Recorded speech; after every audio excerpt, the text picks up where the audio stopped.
Some stories are not meant to scare you. They are meant to warn you. This is the story of a 911 call that broke every rule, a call that did not come from any real place, a call that left no clear answers. On a winter night, a trained emergency operator received a call that felt different from the first second. The voice on the line was calm, quiet, and tired. Not panicked, not angry, just lost. Many people watching this know that feeling. The feeling of being surrounded by walls, routines, and responsibilities, and still feeling alone. Emergency systems exist to help us. They are designed to save lives. We trust them without question. But this story asks a difficult question. What happens when someone calls for help and help cannot reach them? This is not a ghost story. This is not a movie script. This is a recorded event that still has no explanation. The call came in at exactly 2:17 a.m. The operator answered calmly as she had thousands of times before. 911, what's your emergency? A man answered softly, I think I'm lost. He said he was inside a building. Long hallways, yellow lights, doors that all looked the same. No windows, no exit signs. The operator asked for the address. The man repeated it twice. The system showed nothing. The operator felt uncomfortable, but she stayed professional. She asked him to describe his surroundings. The walls were yellow. The lights buzzed. The floor felt damp. He said something strange next.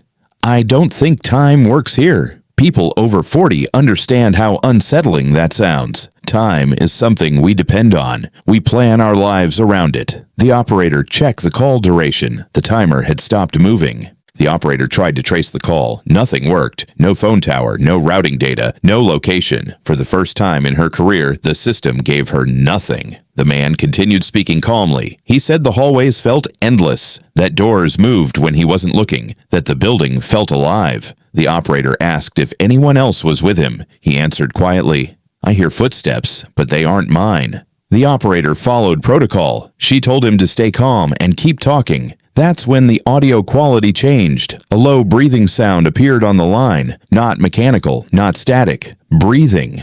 The operator documented everything. She later said that moment changed her forever. The man's voice became slower. He said something was standing at the end of the hallway. Something tall. Something still. When asked to describe it, he said, It doesn't look like a person. The breathing on the line grew louder.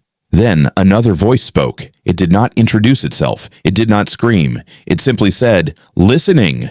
The operator removed her headset, but the call did not disconnect. Supervisors attempted to end it manually. The system froze. Screens flickered. Lights dimmed. Eventually, the building's power was shut off. Only then did the call end. The operator went home early. She reported feeling watched. She said silence felt loud, hallways felt longer. An internal investigation was opened. Technicians confirmed the call had no origin, no record, no explanation. The audio file existed, but parts of it were missing. Entire seconds removed, as if something didn't want to be recorded. 2 weeks later, the operator resigned. She never returned to emergency work. Years passed. The operator agreed to one interview. She said she still hears breathing sometimes, in quiet places, empty buildings, late at night. She said emergency systems are more than tools.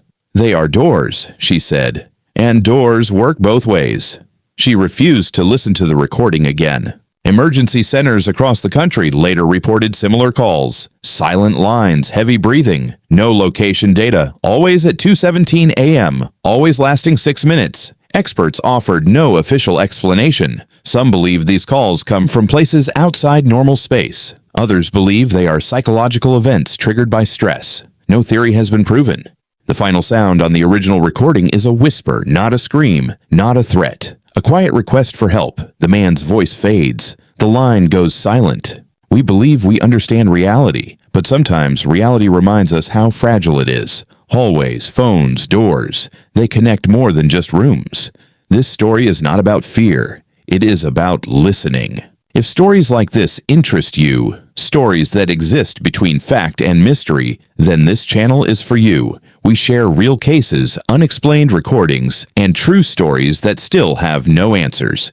Subscribe to hear more documented mysteries. Stay aware. And if you ever feel lost, remember, someone is always listening.